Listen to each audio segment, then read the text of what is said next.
Hi hello and welcome to the show. இது Shakti in doctor live with me Anushini.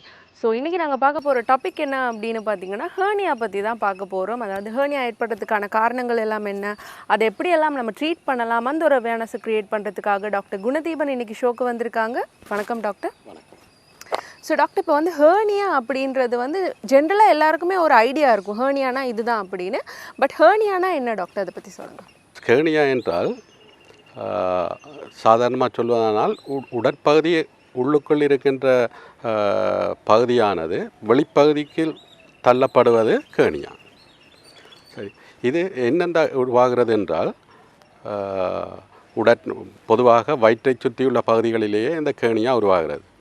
இந்த வயிற்றின் உட்பகுதியில் இருக்கின்ற குடற்பகுதியானது வயிற்றினுடைய சுவர் பகுதியில் ஏற்படுகின்ற ஒரு வீக்கான பகுதி, அதாவது ஒரு பாதிக்கப்பட்ட ஒரு பகுதிக்கு ஊடாக வெளித்தள்ளப்படுவது, அதனூடாக இந்த உடலில் உள்ளே இருக்கின்ற குடற்பகுதியானது வெளியில் வருவதே நாங்கள் ஹேர்னியான்னு சொல்கிறோம். இந்த நாங்கள் இந்த வயிற்றினுடைய சுவர் பகுதியை எடுத்துக்கொண்டால் பொதுவாக அது ஒரு சிவர் மாதிரி மிகவும் ஸ்ட்ராங்கான ஒரு பகுதி. ஆனால் ஒரு சில பகுதிகள் அந்த பகுதிகளில் அது வீக்கான ஏரியாவாக இருக்கிறது, அதாவது அது ஒரு வீக்கான பகுதியாக இருக்கும். அந்த பகுதிக்கூடாக உடலுக்குள் இருக்க வேண்டிய குடற்பகுதிகள் வெளியில் தள்ளப்படும். அதுதான் ஹேர்னியா. பொதுவாக 2 இடம் எங்களோட வயிற்றுப்பகுதியில் வீக்கான பகுதிகளாக சொல்லுவோம். ஒன்று தொப்புளை சுற்றி தொப்புள் பகுதி, அடுத்தது அரைப்பகுதி இன்குவைனல் ஏரியா, அதாவது அரைப்பகுதியும் அம்பிளிக்கல், அதாவது தொப்புள் பகுதியும் அவ்வாறு சொல்லுவோம். இவற்றுள் அரைப்பகுதியில் ஏற்படுகின்ற ஹேர்னியாவே மிகவும் பெரும்பாலான ஹேர்னியாக்களாக இருக்கின்றது. அது வந்து நாங்கள் பொதுவாக இன்குவைனல் ஹேர்னியான்னு சொல்லுவோம். அதுதான் ஹேர்னியாக்களுக்குள்ளேயே மிகவும் கொமனான ஹேர்னியா. இது பெரும்பாலான ஒட்டுமொத்தமாக நாங்கள் ஹேர்னியாக்களை எடுத்துக்கொண்டால் 90% ஹேர்னியாக்கள் வந்து அந்த அரைப்பகுதியில் ஏற்படுகின்ற இன்குவைனல் ஹேர்னியா தான் இருக்கும். இதை விட வேறு விதமான ஹேர்னியாக்களும் இருக்கிறது. நாங்கள் கொமனான ஹேர்னியான்னு பார்த்தால் ஒன்று அரைப்பகுதியில் ஏற்படுகின்ற இன்குவைனல் ஹேர்னியாவும் மற்ற தொப்புள் பகுதியில் ஏற்படுகின்ற ஹேர்னியாவும் தான் மிகவும் கொமனான ஹேர்னியாக்களாக சொல்லுகிறோம். Okay doctor. ஸோ ஹேர்னியா ஏற்படுறதுக்கான காரணங்கள் அப்படின்னு பார்த்தா என்னென்ன? இந்த ஹேர்னியா ஏற்படுவதற்கு சாதாரணமாக இந்த உடற்பகுதிக்கு உள்ள உறுப்புகள் அந்தந்த இடங்களிலே இருக்க வேண்டும். இது வெளித்தள்ளப்படுறதுக்கு 2 காரணங்கள் இருக்கிறது.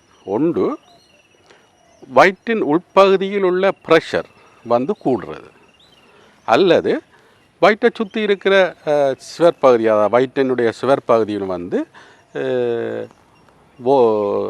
வீக்காக வாரது.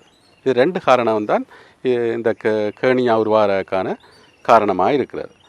அப்போ நாங்கள் வயிற்று பகுதிக்குள்ளே ப்ரெஷர் கூட உள்ளுக்கே இருக்கிறது வெளியில் தள்ளும். சாதாரணமாக ப்ரெஷர் கூடினா குறைஞ்ச இடத்தை நோக்கி வரும். அந்த மாதிரி அதுக்கான காரணங்கள் என்னென்னு பார்க்கணும். வயிற்று பகுதிக்குள்ளே ப்ரெஷர் கூடுறதுக்கான காரணங்கள், அதில் முதலாவது காரணமாக எடுக்கக்கூடியது இருமல், தொடர்ச்சியான இருமல்லாம் ஒரு காரணம். இருமும் பொழுது வயிற்று பகுதியிலுடைய ப்ரெஷர் கூடி வயிற்று பகுதிக்குள்ளுள்ள குடலானது வெளிப்பக்கமாக தள்ளப்படுகிறது. 2வது, எங்களோட கான்ஸ்டிபேஷன் என்று சொல்லுகிற மலம் கழிப்பதற்கு ஏதேனும் தடைகள் ஏற்படுகிற கண்டிஷனில்.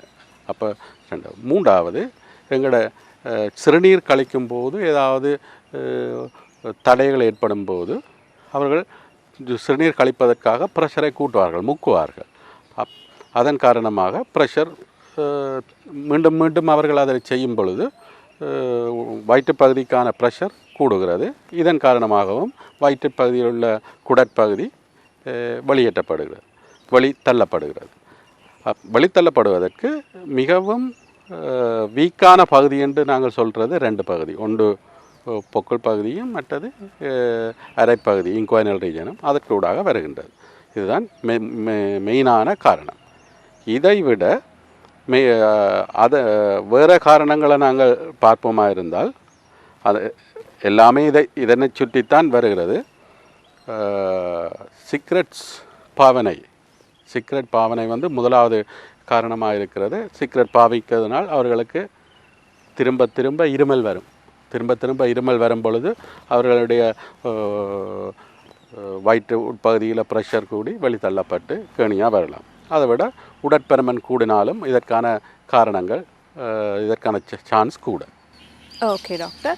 ஸோ ஹெர்னியா வந்து யாருக்கெல்லாம் அதிகமாக ஏற்படுறதுக்கு சான்சஸ் இருக்குது டாக்டர்? ரைட். இது வந்து ஹெர்னியா என்று பார்க்கும் பொழுது இது எல்லா வயதுக்காரனுக்கும் ஏற்படலாம். ஈவன் பிறந்த குழந்தையிலிருந்து 90-95 வயது ஆட்களுக்கும் இது ஏற்படலாம். எல்லா வயதுக்காரருக்கும் ஏற்படலாம். ஆனால் பொதுவாக ஏற்படுவது ஆண்களுக்குத்தான். ஆண்களுக்கு மிடில் ஏஜ் என்று சொல்கிற நடுத்தர வயது ஆண்களுக்கு தான் கூடுதலாக இது ஏற்படும். அதிலையும் அந்த அரை இன்குவைனல் கேர்னியா என்பதே கொமனான கேர்னியா. அதைவிட இந்த கேர்னியா எல்லா ஆண்களுக்கும் ஏற்படலாம், பெண்களுக்கும் ஏற்படலாம், குழந்தைகளுக்கு, நடுத்தர வயதினருக்கு, எல்லாருக்கும் ஏற்படலாம். ஆனால் கொமனாக ஏற்படுவது வந்து ஒரு நடுத்தர வயசு, அது 40-50-60 வயதுக்குட்பட்ட ஆண்களுக்கு கூடுதலாக இது ஏற்படுவதற்கான சான்ஸ் இருக்குது. Perfect doctor. ஸோ இப்போ நம்ம வந்து டைப்ஸ் ஆஃப் ஹெர்னியா, அதாவது ஹெர்னியாவோட வகைகள் அப்படின்னு பார்த்தா என்னென்ன டாக்டர்? பொதுவாக நாங்கள் 2 பெரிய பிரிவுகளாக பிரிக்கலாம் இந்த கேர்னியாக்களுடைய வகைகளை. ஒன்று, உடற்பகுதிக்கு உள்ளேயே சில கேர்னியாக்கள் ஏற்படுகிறது. எங்களுக்கு அது வெளியில் பார்க்க தெரியாது. ஆனால் அதை பற்றி இந்த கதைக்க வரவில்லை. உதாரணமாக வயிற்று பகுதிக்குள் இருக்க வேண்டிய இறப்பை நெஞ்சு பகுதிக்குள் போயிருப்பது, ரைட், அதை ஹைடஸ் கேர்னியான்னு சொல்லுவோம். அது அவ்வாறான கேர்னியாக்களை நாங்கள் விடுவோம். அது ஒரு இந்த பெர்சன்டேஜ் வைஸ் பார்த்தால் அது ஒரு குறைஞ்ச அளவு தான் அது இருக்கிறது.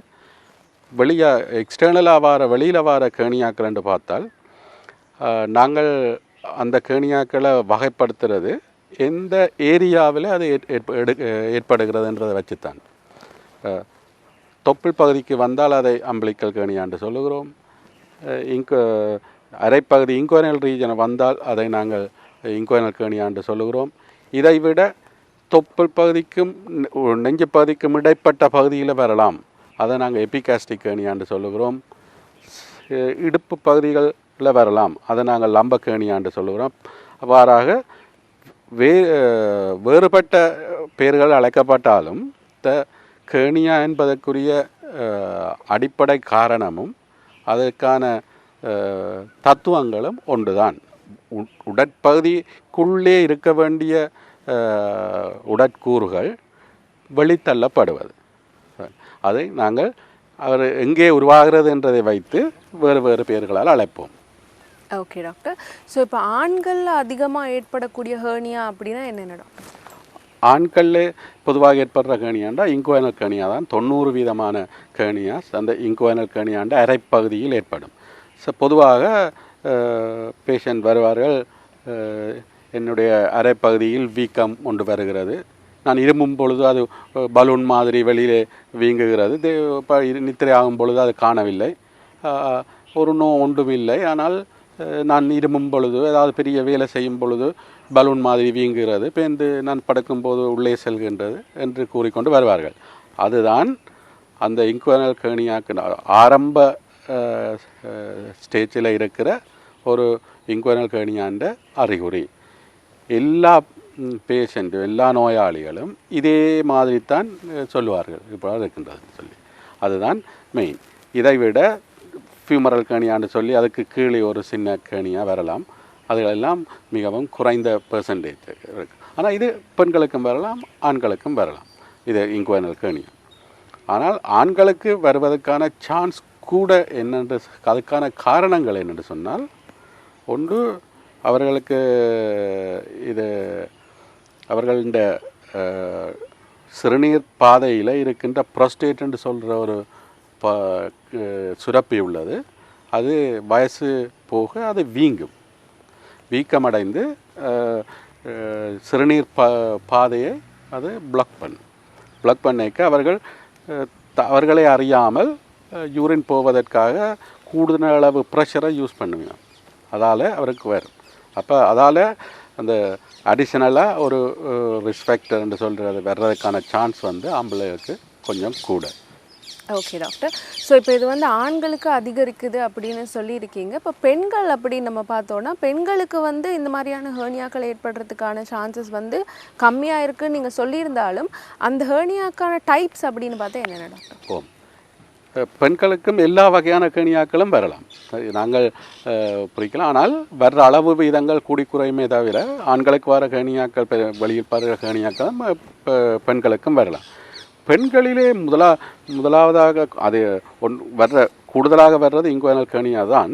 இதை விட அந்த தொப்புள் ஏரியாவை சுற்றி வருகின்ற பராம்பிளிக்கல் கேணியா என்று சொல்லப்படுகிற கேணியா பெண்களுக்கு கூட.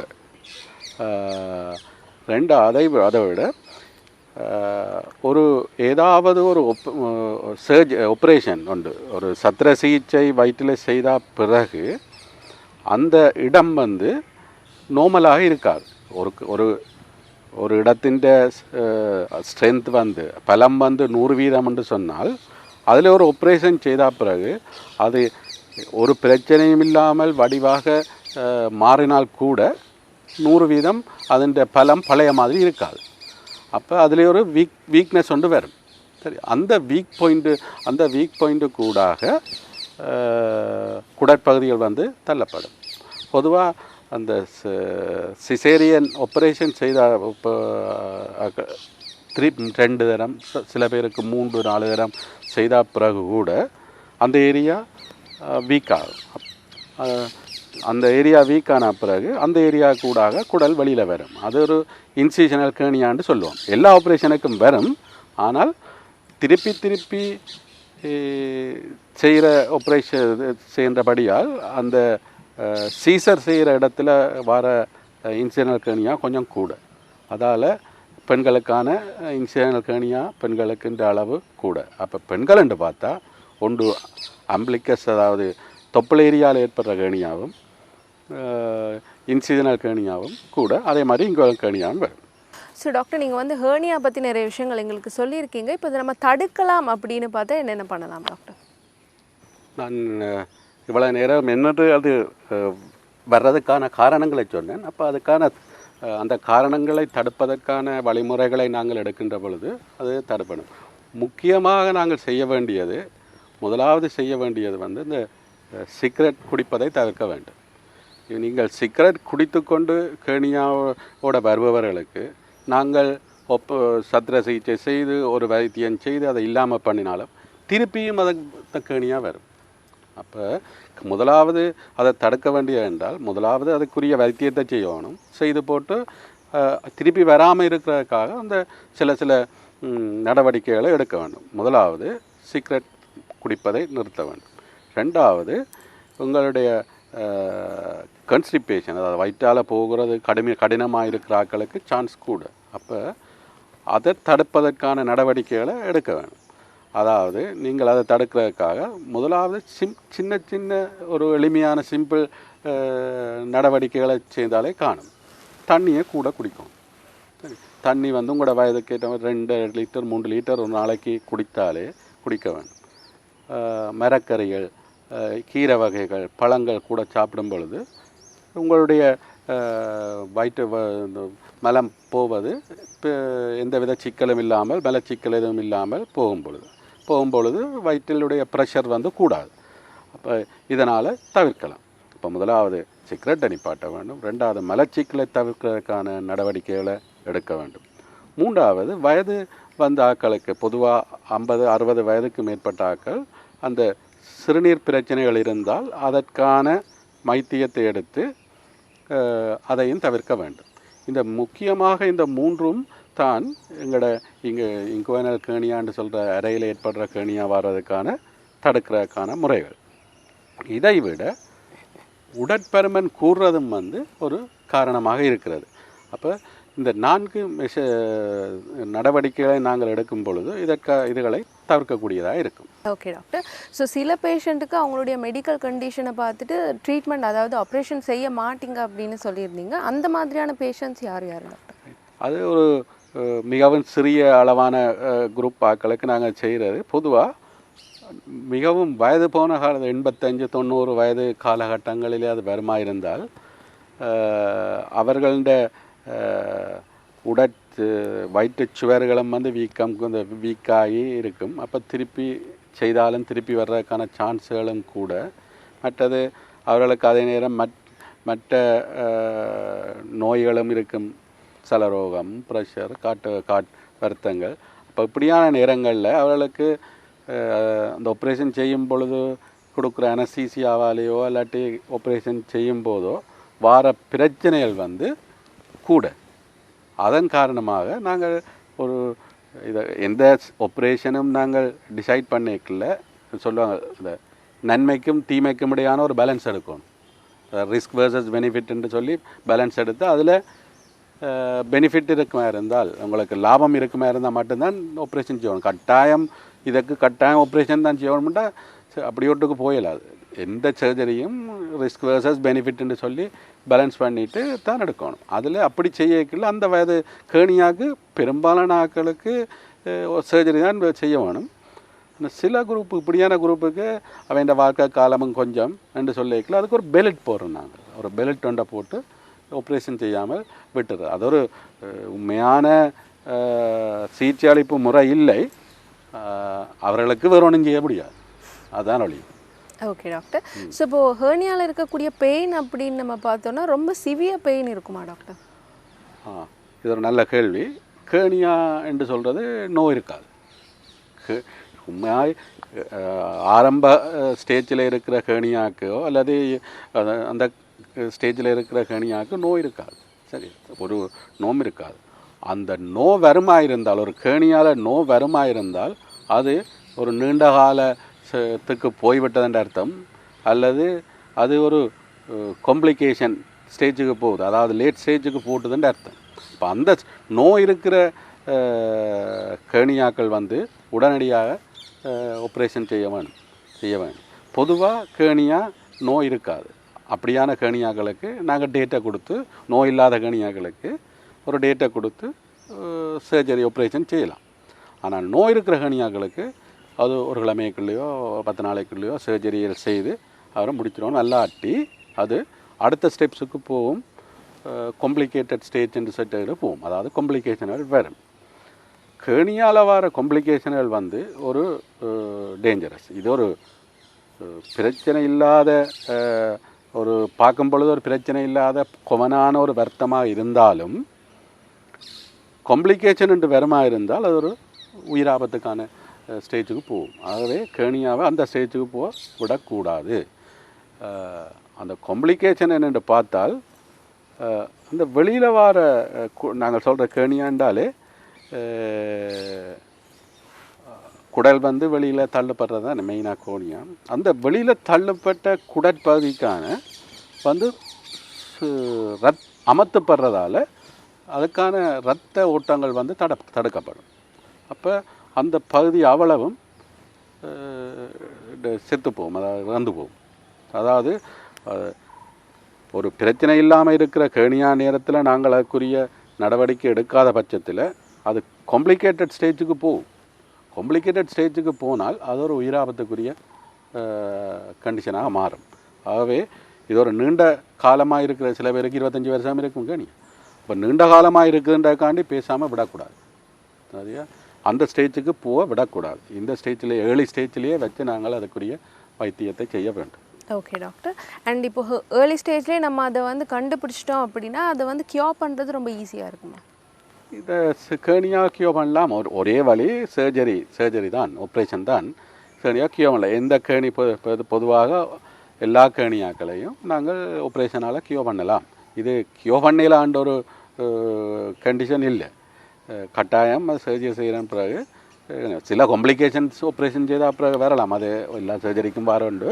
ஆனால் கியூரபிள் கண்டிஷன் தான் இது. அதாவது முற்றாக மாற்றக்கூடிய ஒரு கண்டிஷன். Okay doctor. ஈவன் நம்ம ஆப்ரேஷன் பண்ணதுக்கு அப்புறமா கூட இது வர்றதுக்கான சான்சஸ் இருக்குமா? அதுக்கான சான்ஸ் வந்து இருக்குது, இல்லைன்னு சொல்லலாம். இது அந்த இதுண்ட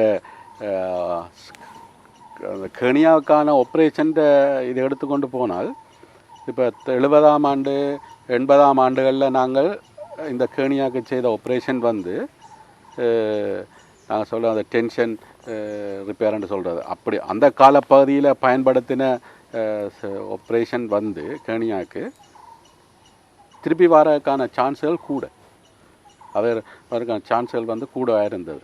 ஆனால் இப்போ நாங்கள் அந்த கேணியாக்கு வந்து ஒரு மெஷ் ஒன்று பாவிக்கிறோம். சரி, ஒரு சாதாரணமாக ஒரு நெட் மாதிரி ஒரு சாமான். அந்த என்ன செய்கிறோம்னு சொன்னால் ஒரு வீக் பாயிண்ட்டுக்குள்ளால தான் எங்களுக்கு வெளியில் வருது. அந்த வீக் பாயிண்ட்டை ரிப்பேர் பண்ணி திருத்தி போட்டு அதுக்கு மேலே ஒரு நெட் ஒன்று வைக்கிறோம். இப்போ இருக்கிற எல்லா கிட்டத்தட்ட ஒரு 10 வருஷமாக நாங்கள் அந்த மெஷ்ன்றதை வைக்கிறோம். வச்சு தான் அந்த கேணியாக ரிப்பேர் பண்ணுறோம்.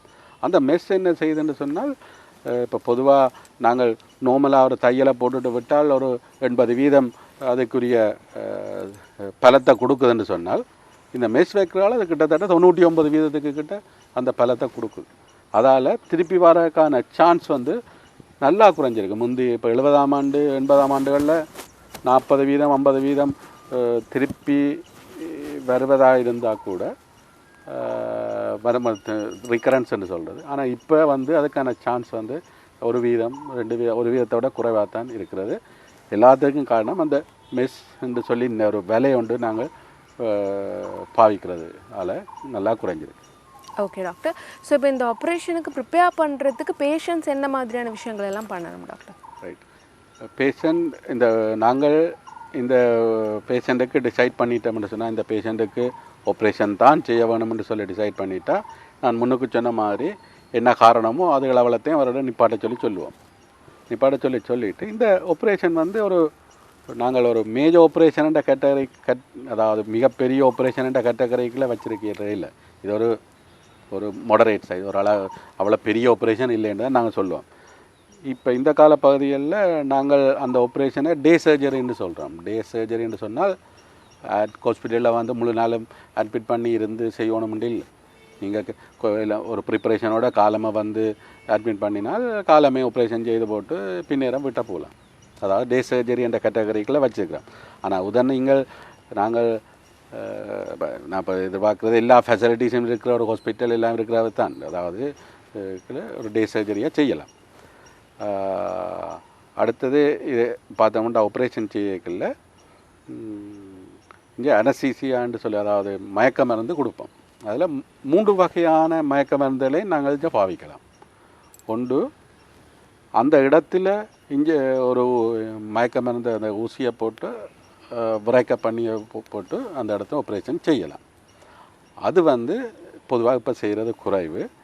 அது இப்போவும் செய்கிறதுங்க அவர்களுக்கு அந்த இடுப்புக்கு கீழே பிரேக்க பண்ணி ஒரு ஆப்ரேஷன் செய்ய இயலாதுன்னு சொன்னால், அல்லாட்டி அவர்களை முழுதாக மயக்கிற மாதிரியான ஜென்ரல் அனஸ்தீசியான்னு சொல்கிறேன் அதுகளை செய்ய இயலாதுன்னு சொன்னால் நாங்கள் இன்ஜெக்ஷன் போட்டு செய்யலாம். அது இந்த அளவு சரியான குறைவு.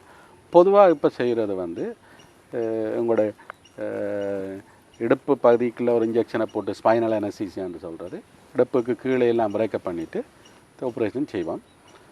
தேவைண்டா ஃபுல்லாக மயக்கியும் செய்யலாம். சரி, இதுதான் முக்கியம். இந்த அனஸ்தீசியான்னு பார்த்தால் அதுக்குரிய முதல். டாக்டர், நீங்கள் வந்து ஆப்ரேஷன் பற்றி நிறைய விஷயங்கள் சொல்லியிருந்தீங்க. ஒரு பேஷண்ட்டுக்கு ஆப்ரேஷன் பண்ணதுக்கு அப்புறமா அவங்க பண்ண வேண்டிய விஷயங்கள் அப்படின்னா என்னென்ன டாக்டர்? ஓகே, இந்த ஆப்ரேஷன் எடுத்தால் நாங்கள் இப்போ தற்காலத்தில் 2 வகையான ஆப்ரேஷன் செய்கிறோம். ஒன்று, அப்போ ஆண்டாண்டு காலமாக செய்து கொண்டு வந்த ஓப்பன் சர்ஜரி என்று சொல்கிற ஒரு ஆப்ரேஷன்.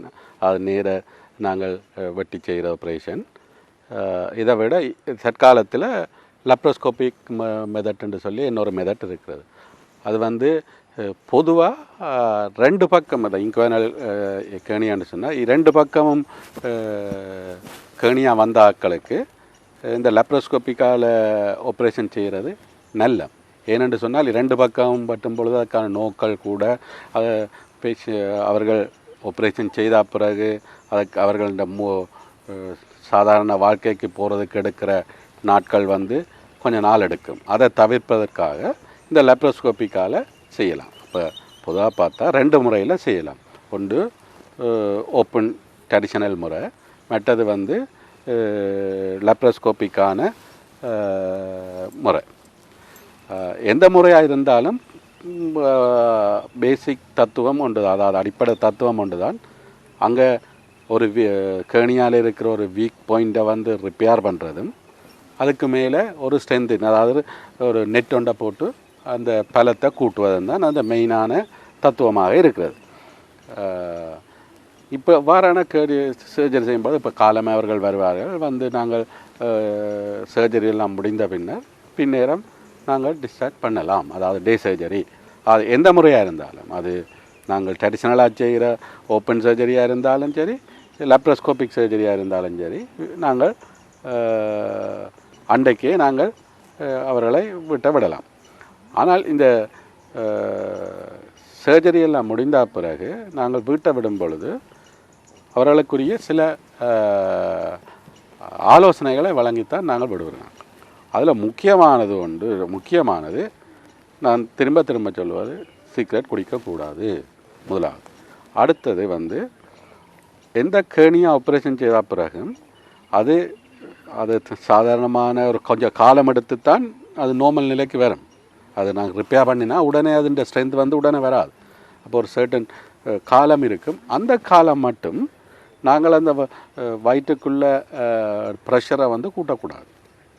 சரி, அது சாதாரணமாக சொல்கிறது என்னென்றால், ஒரு நாங்கள் நார்மல் வீட்டு வேலைகள் எல்லாம் செய்யலாம், நார்மலாக செய்யலாம். ஆனால் ஸ்பெசிஃபிக்காக கொஞ்சம் கூடின வேலைகள், சில பேர் ஸ்விம்மிங் போவினோம், சில பேர் ஜிம்முக்கு போவினோம், சில பேர் பேரந்தூக்குவினோம், அப்படியான வேலைகள் வந்து கிட்டத்தட்ட ஒரு 6 வாரங்களுக்கு செய்யக்கூடாது.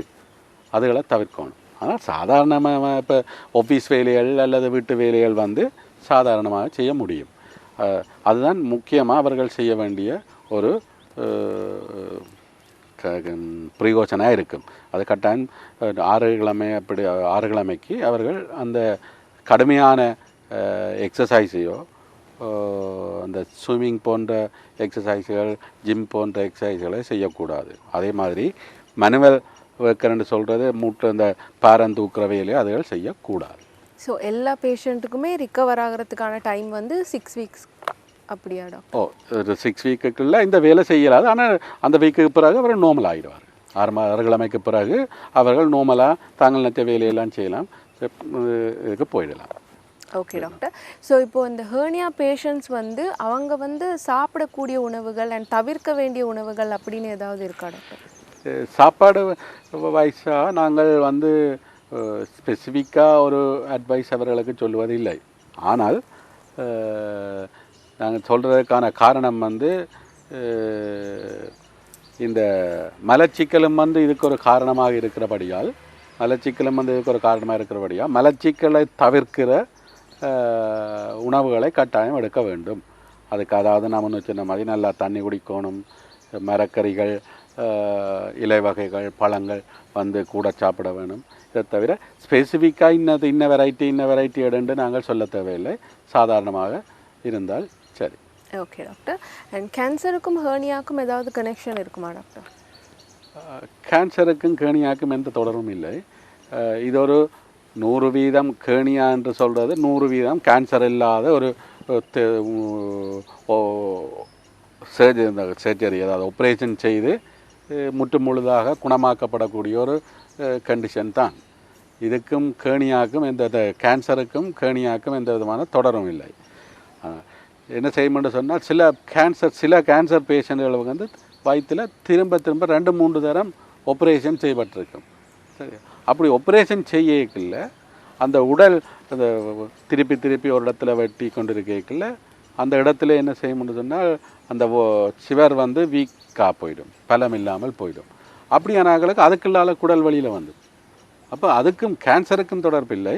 திருப்பி ஆப்ரேஷன் செய்கிறதால எந்த ஆப்ரேஷனும், கேன்சர் ஆப்ரேஷன்டா என்ன, எந்த ஆப்ரேஷன்டா என்ன, திருப்பி 2-3 தரம் ஒரே இடத்துல செய்தால் அந்த இடத்துக்குள்ளால ஹெர்னியா வரக்கான சான்ஸ் கூட. அதுக்கு அவர் சொல்கிறது இன்சிஜனல் ஹெர்னியான்னு சொல்கிறது. அதுதான் நான் முன்னுக்கே சொன்னேன். இந்த திருப்பி ஆப்ரேஷன் செய்கிறதுக்கான சான்ஸ் வந்து ஒன்று சீசரில் வரும், அதாவது இந்த குழந்தை ஆப்ரேஷனை குழந்தை பிறப்புக்கான ஆப்ரேஷனில் வரலாம். அல்லாட்டி இந்த கேன்சர் சில வெரைட்டி ஆன கேன்சர்லேயுமே 2-3 தரம் ஆப்ரேஷன் செய்ய வேண்டி வரும். அப்படியான காரணங்களால் வருது. இப்போ அதுக்காக கேன்சர் வந்து கேணியா கொண்டுறதுண்டு இல்லை, எந்த தொடர்பும் இல்லை. கேன்சருக்கும் கேணியாக்கும் எந்த தொடர்பும் இல்லை. ஓகே டாக்டர், சீசர் பண்ண ஒரு பேஷண்ட் வந்து என்ன மாதிரியான விஷயங்களை அவங்க தவிர்த்தாங்கன்னா இந்த ஹெர்னியா வராமல் இருக்கிறத வந்து அவங்க பண்ணலாம் டாக்டர்? ரைட். இந்த பொதுவாக சீசர் பண்ணினா பிறகு ஒரு சீசர் பண்ண பிறகு வருதுன்னு சொன்னால், கேணியா வருதுன்னு சொன்னால் அநேகமான ஆட்களுக்கு அந்த சீசர் பண்ணினா பிறகு அந்த புண்ணில் ஏதாவது கிருமி தொற்றுகள் வந்து சீல் கூட்டினா பிறகு அதில் ஒரு அதாவது சீசர் செய்த உடனே 1வது கிழமை 2வது கிழமையில் அவைக்கு ஒரு சின்ன ஒரு பிரச்சனை வந்திருக்கும். அதாவது இன்ஃபெக்ஷன் அதால் டிலே பண்ணுது, அந்த ஸ்ட்ரென்த்தை வந்து குறைக்குது. அப்படியான காம்ப்ளிகேஷன் வந்தாக்களுக்கு தான் கூடுதலாக சான்ஸ் வரும். அதை நார்மலான ஒரு சீசரில் அப்படி வராது. ஏதாவது அதுக்கு பிறகு ஏதாவது இப்படி காம்ப்ளிகேஷன் வந்தால் தான் வரும். அல்லாட்டி ஒரு 3-4 தரம் திருப்பியே அந்த இடத்துல ஆப்ரேஷன் செய்தால் தான் வரும். அப்போ அதை தடுக்கிறதுக்குன்னு சொன்னால் ஒன்று அதுக்கான காம்ப்ளிகேஷன் வராமல் தவிர்த்து கொள்ளணும். ஆப்ரேஷன் செய்த அப்புறம் அதை இன்ஃபெக்ஷன்கள் வந்து கிருமி தொற்றுகள் வந்து வர தடுத்து கொள்ளணும். அடுத்தது 2 குழந்தைகளுக்கு இடையில் இடைவெளிகளை கொஞ்சம் மெயின்டைன் பண்ண வேண்டும். அடுத்தது சீதர் செய்த பிறகு சில எக்ஸசைஸுகள் இருக்குது. அந்த அது சம்பந்தமான டாக்டர்கிட்ட கேட்டு என்ன எக்ஸசைஸ் செய்யணும்னு கேட்டு அந்த எக்ஸசைஸ்களை செய்து வயிற்றினுடைய மசில்ஸுகளை வந்து கொஞ்சம் ஸ்ட்ரென்த் பண்ணி வைக்க. ஸோ டாக்டர், நீங்கள் வந்து ஹெர்னியா பற்றி நிறைய விஷயங்கள் சொல்லிட்டீங்க. இப்போ ஒரு ஹெர்னியா வந்து திருப்ப அந்த பேஷண்ட்டுக்கு வந்து அவங்க என்ன மாதிரியான விஷயங்கள் எல்லாம் பண்ணணும் டாக்டர்? இப்படி திருப்பி ஒரு ஆளுக்கு கேணியா வரும், அதாவது ஒருக்கா முதல் தரம் கேணியா வந்து ஆப்ரேஷன் செய்து திருப்பி வருமாயிருந்தால் அது நாங்கள் சொல்லுவோம் ரிகரண்ட் கேணியான்னு சொல்லி. அப்படியான ஆட்களுக்கும் எங்களுடைய அந்த சிகிச்சை அளிக்கிற முறை வந்து ஒரே தத்துவம்தான். ஆனால் அப்படியான திருப்பி அந்த ஆப்ரேஷன் இந்த கேணியா வந்த ஆட்களுக்கு நாங்கள் சிகிச்சை அளிக்கும் பொழுது அவர்களுக்கு ஒரு கொஞ்சம் காம்ப்ளிகேஷன்ஸ், அதாவது ஆப்ரேஷன் செய்த பிறகு வர காம்ப்ளிகேஷன் அளவு முதல் தரம் ஆப்ரேஷன் செய்கிறத விட ஒரு கொஞ்சம் கூடத்தான் இருக்கும். அப்படி என்னென்று சொன்னால், நாங்கள் முதல் தரம் ஆப்ரேஷன் செய்து அதிலே ஒரு வலை ஒன்றை போட்டு, நெட் ஒன்று மெஷ் என்று சொல்லுவோம், அதை போட்டு நாங்கள் ஆப்ரேஷன் போடுவோம்.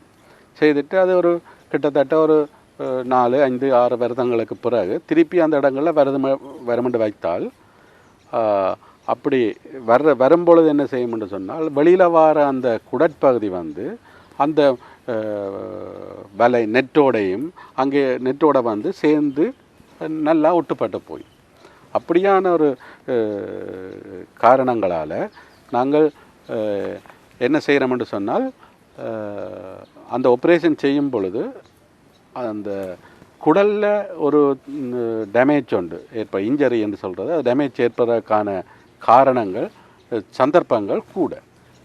சாதாரண ஆப்ரேஷன் முதல் தரம் செய்யும்போதுக்கான அந்த குடலில் ஏற்படுற பாதிப்புக்கான சந்தர்ப்பம் குறைவு. 2வது தரம் செய்யும் பொழுது ஏற்படுகிற சந்தர்ப்பங்கள் கூட. அதை விட அந்த ஆப்ரேஷன் செய்யும் பொழுது கூடுதலான இரத்தப்போக்கும் ஏற்பட சான்ஸ் இருக்கிறது. அப்போ இதுகள் வந்து நாங்கள் கவனத்தில் கொள்ள வேண்டும். பொதுவாக திருப்பி வார, அதாவது ரிகரன்ஸ் ஹெர்னியான்னு சொல்லப்படுற ஹெர்னியாக்களை நாங்கள் அந்த டே ப்ரொசீஜரில் செய்கிறது குறைவு. அதாவது ஒரு நாளை வந்து அவர்களை அட்மிட் பண்ணி அதை இன்வோர்ட் பேஷண்ட், அதை அட்மிட் பண்ணின பேஷண்டில் தான் செய்வோம். ஏனென்றால் நாங்கள் இப்படியான குடல் டேமேஜ் ஏற்படுறதுக்கான சான்ஸ் இருக்கின்றதையும் இரத்தப்போக்கள் வரமென்றதையும் நாங்கள் ஆன்டிசிபேட் பண்ணுறோம், எதிர்பார்த்து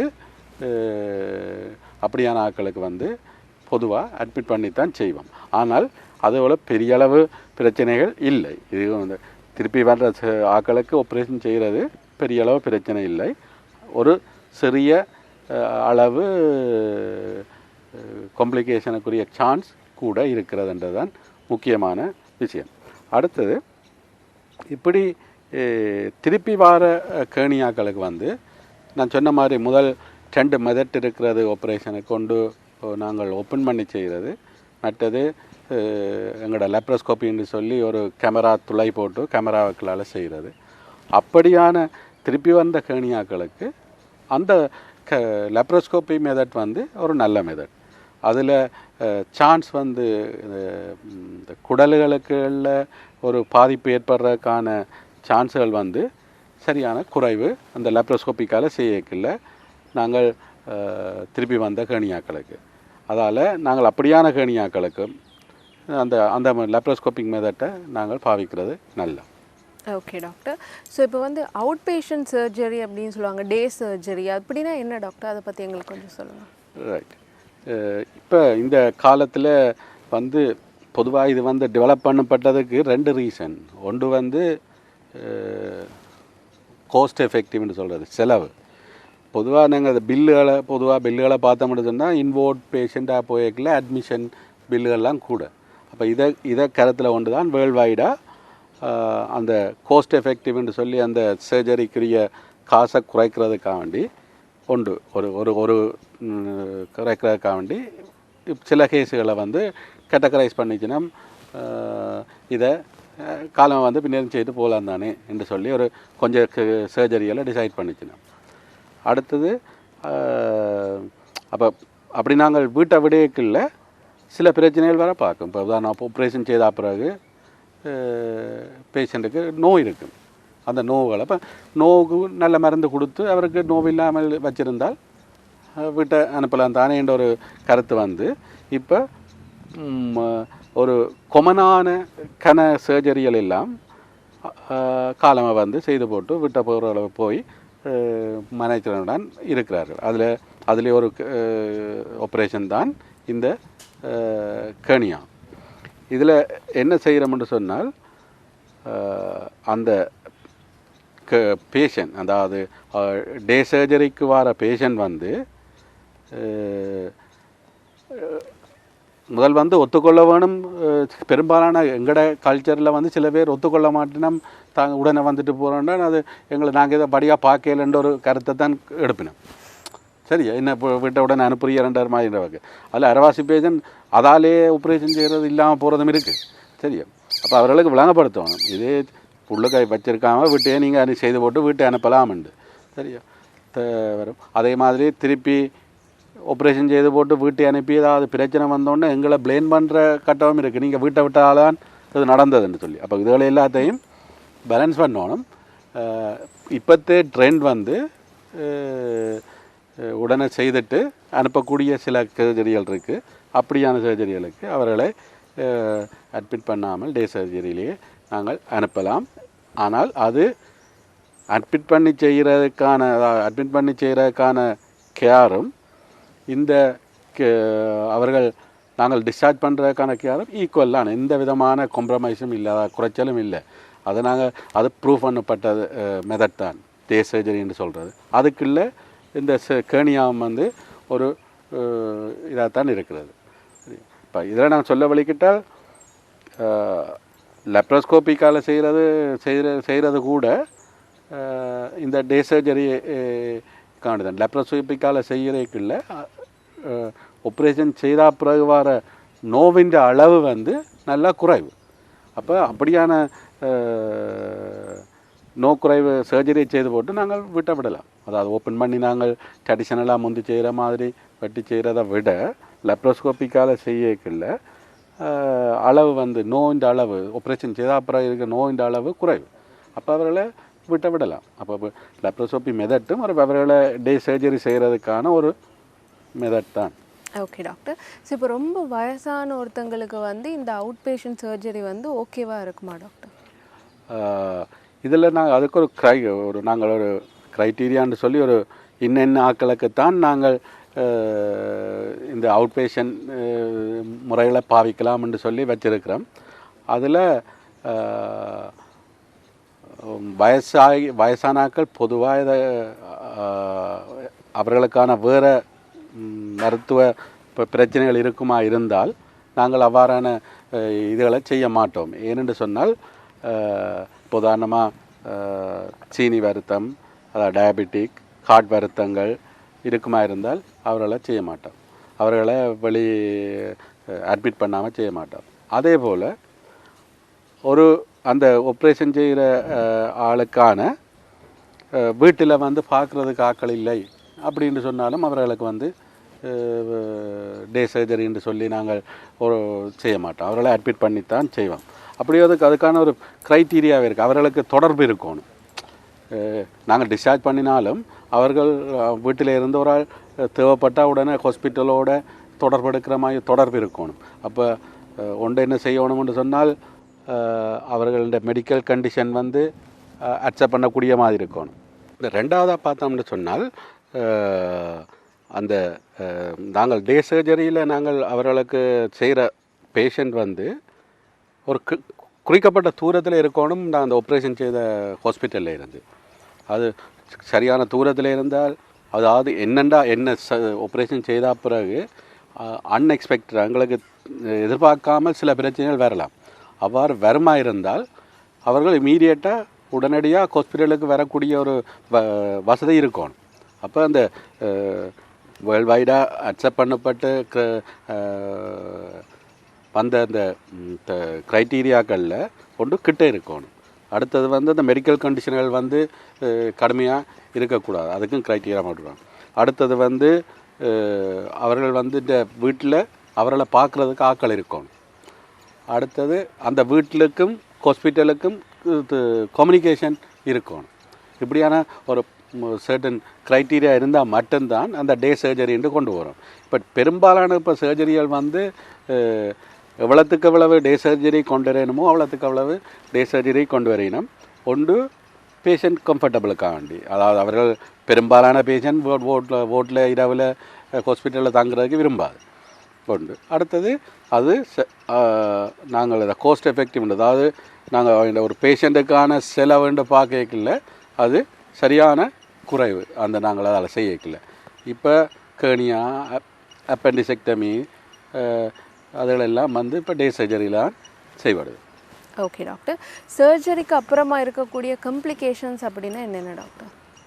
சர்ஜரிக்கு அப்புறமா வர்ற காம்ப்ளிகேஷன் எடுத்தால் நாங்கள் இதை ரெண்டாக பிரிக்கலாம். ஒன்று ஏர்லி காம்ப்ளிகேஷன், லேட் காம்ப்ளிகேஷன், அதாவது உடனடியாக வர காம்ப்ளிகேஷனும் பிந்தி வர காம்ப்ளிகேஷன். நான் பிந்தி வார காம்ப்ளிகேஷன் தான் முன்னு கதைச்சோம், அந்த ரிகரன்ஸுண்டு திருப்பி வாரது, அதுதான் மெயினான பிந்தி வார ஒரு காம்ப்ளிகேஷன். ஆனால் பல அந்த ஆப்ரேஷன் செய்த உடனே விதின் 1 கிழமை 2 கிழமைக்குள்ளே சில காம்ப்ளிகேஷன், அதாவது பிரச்சனைகள் வரலாம். அது பெரும்பாலும் வருவதில்லை. 90க்கு 100க்கு 95 96% ஒரு பிரச்சனையும் இல்லாமல் போகும்.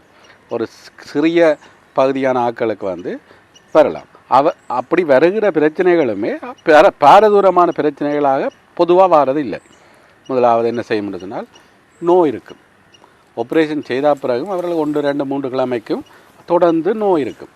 அது ஒரு காம்ப்ளிகேஷன். ஆனால் அதுகளெல்லாம் நாங்கள் மருந்துகளை பாவித்து தவிர்த்து கொள்ளலாம். இதை விட ஆப்ரேஷன் பண்ணின இடத்துல கிருமி தொற்று ஏற்படலாம். அந்த கிருமி தொற்று பொதுவாக ஒரு சிவப்பு கலராக அந்த கிருமி தொற்று ஏற்படலாம். அப்படியான சொல்கிற சூப்பர்ஃபிஷியல் இன்ஃபெக்ஷன் என்று சொல்லி, அப்படி வர கிருமி தொற்றுக்களும் பெருமளவு பிரச்சனைகளை ஏற்படுத்தாது. நாங்கள் சாதாரணமாக ஒரு ஆன்டிபயோட்டிக் கொடுக்கும் பொழுது அது தண்டபாட்டில் தென்படும். ஆனால் ஒரு ப்ராப்ளம் வரும் என்னவென்று சொன்னால், மிக அரிதாக சில பேருக்கு ஏற்படுவது என்னென்றால், அந்த கிருமி தொற்றுக்கள் வெளிப்பகுதியிலே மட்டும் இல்லாமல் உட்பகுதிகளுக்குள்ளும் சென்று நாங்கள் வைத்த அந்த நெட் என்று சொல்கிற மெஷ் என்று சொல்கிற பகுதியில் கிருமி தொற்றுகள் ஏற்பட்டுவிடும். அவ்வாறு கிருமி தொற்று ஏற்பட்டால் பொதுவாக எங்கேயும் ஒரு உடம்புக்குள்ள ஏதாவது ஒரு ஃபாரின் பாடி, அதாவது வெளி சாமான ஏதாவது வச்சு அதில் ஒரு இன்ஃபெக்ஷன் வந்தால் அது ஒரு கொஞ்சம் பாரதூரமான நிலைதான். சில பேருக்கு என்ன செய்ய வேண்டி வருமென்று சொன்னால், அந்த நெட் வலையை எடுக்க வேண்டிய கட்டமும் வரும். அப்படி ஒரு ஒரு சரியா மிகவும் குறைந்த பெர்சன்டேஜான ஆட்களுக்கு ஒரு காம்ப்ளிகேஷன் வரலாம். இதுகளெல்லாம் ஒரு அன்காமன் என்று சொல்கிற, அதாவது மிகவும் அரிதான காம்ப்ளிகேஷனாக தான் நாங்கள் பார்க்குறோம். Okay doctor. ஸோ இப்போ வந்து ஹெர்னியா ஏற்படுறதுக்கான காரணங்கள் என்ன, அதுக்கான காம்ப்ளிகேஷன்ஸ் என்ன, அதுக்கான ட்ரீட்மெண்ட், அந்த மாதிரி நிறைய விஷயங்கள் ஒரு கிளியர் பிக்சர் வந்து நமக்கு டாக்டர் கொடுத்துருக்காங்க. Thank you so much for coming doctor. It's a great pleasure meeting you. நான் வந்து வேறொரு எபிசோடில் உங்களை மீட் பண்ணுறேன். until then it's me Anoshini signing off. Bye.